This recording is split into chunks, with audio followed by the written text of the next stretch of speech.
Om Gangadipataye Namaha.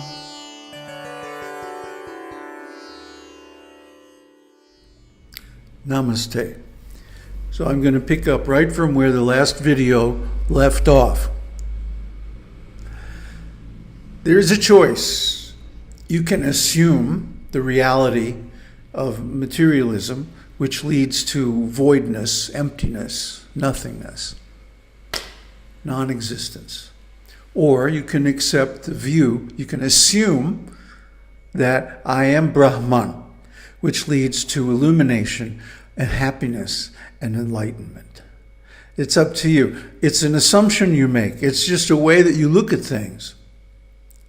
But it doesn't matter if it's like true, What matters is if it makes you happy, and it doesn't hurt anybody.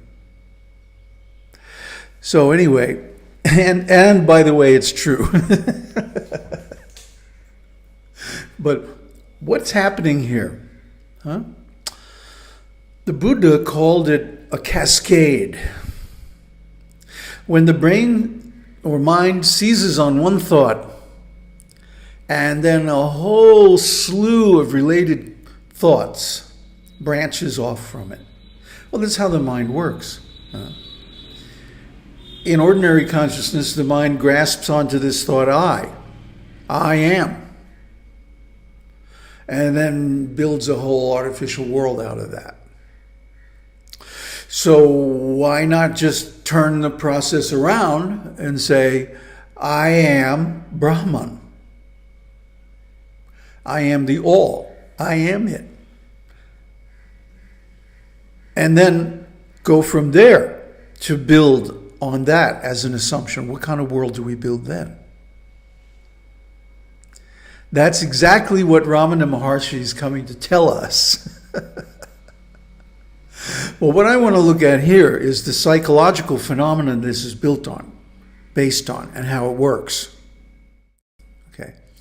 When you were a kid, did you ever look at clouds in the sky and try to identify different animal shapes? There's a horse, and there's a cow, and there's a lizard, and this and that. It's a fun game. But what's it called psychologically? Pareidolia. Pareidolia is, and I quote, a psychological phenomenon in which the mind responds to a stimulus, usually an image or sound, by perceiving a familiar pattern where none exists. It's not exactly hallucination. It's more like the projection of a memory onto something that it doesn't really apply to. Kind of stretching reality a little bit. You're kind of conceiving something and adding something. In other words, it's our good old superimposition again. Adhyasa. So everybody's doing this anyway, right? You ask anybody, who are you? What are you? Oh, I'm Mr. So-and-so, and I live here. This is my house. This is my car. Every day I drive to work at so-and-so company where I'm the such and such manager of whatever. And then I come home and I'm married to this. This is my wife, and these are my kids, and this is all my stuff. And the guy is going through life dragging this whole baggage of mental attachments. Why? It's a habit. It's a habit to see himself in his so-called possessions. And this is pareidolia. It's a specific form of a more general phenomenon called apophenia. Apophenia is the tendency to perceive connections and meaning between unrelated things, often associated with the beginning stages of schizophrenia. Defined as seeing apparent connections accompanied by a feeling of abnormal meaningfulness. Early stages of delusional thought as self-referential over-interpretations of actual sensory perceptions. Apophenia implies a universal human tendency to seek patterns in random information. Blah, blah, blah, blah, blah.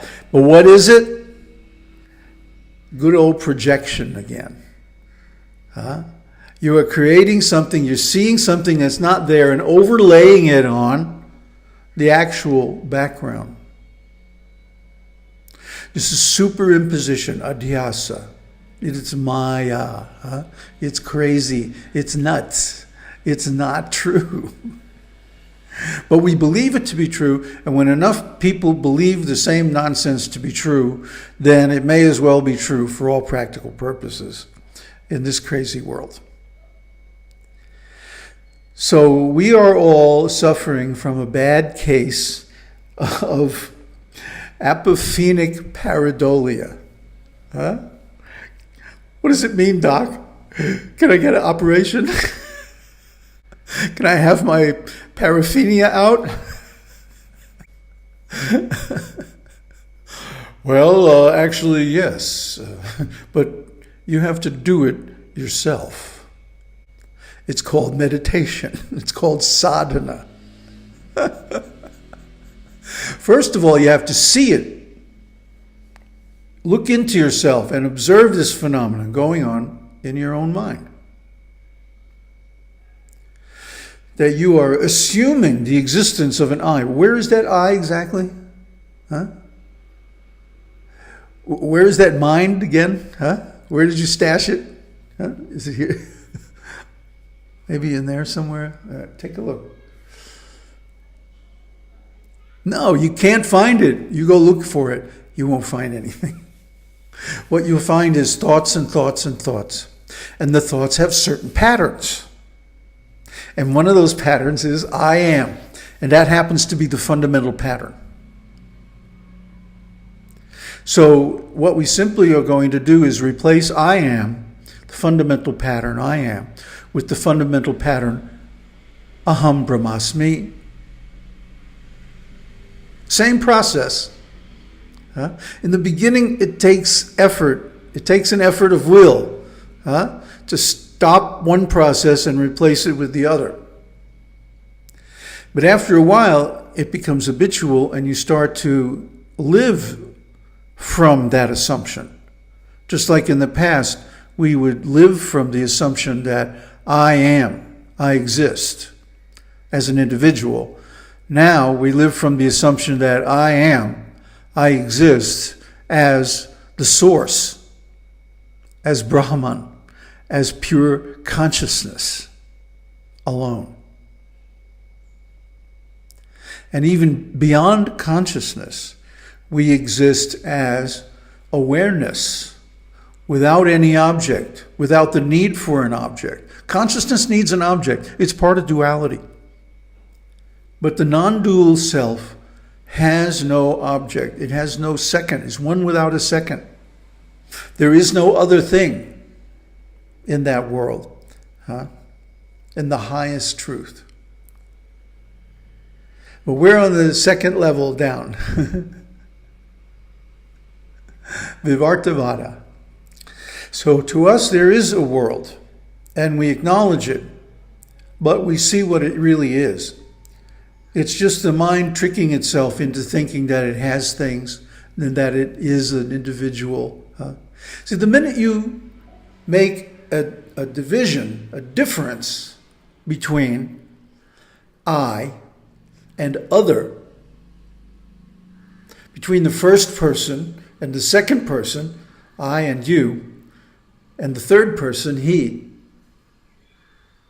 you have created duality. As long as you remain alone without an object, you are in non-duality.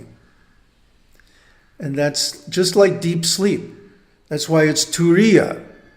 It's called sleepless sleep. When he's awake, and you just have to experience it. It can't be explained. It doesn't fit in any category. But it itself contains all categories, and the proof of that is that the cause is found in the effect, as it said in the previous verse. The cause is found in the effect. So this world that displays so many multiplicity of qualities is nothing but the natural expression, the wake of the absolute. Just when a big boat or a big fish goes through the water, it leaves a wake.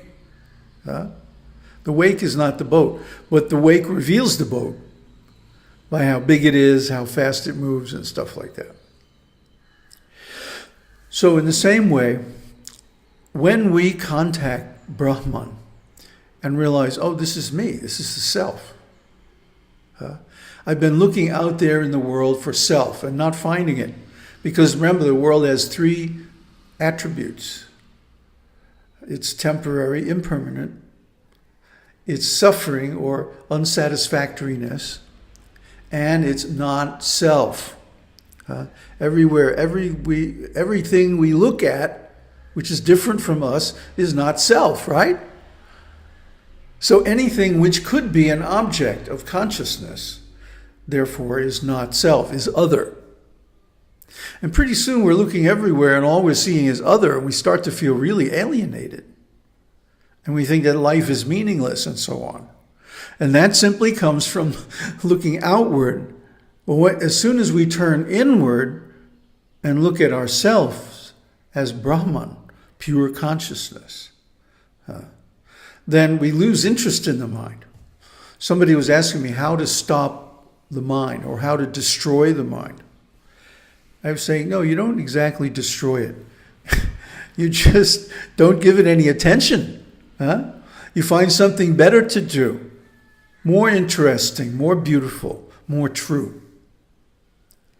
And that is Brahman, that is pure consciousness. We are conscious and aware at all times and in all places and situations. We can't not be conscious.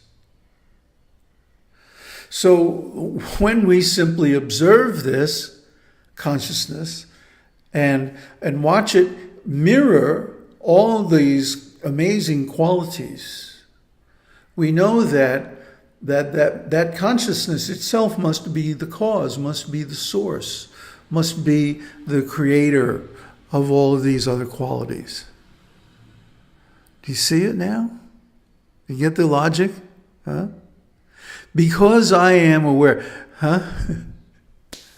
I think, therefore I am. Descartes had it all wrong. He had Descartes before Deshorse.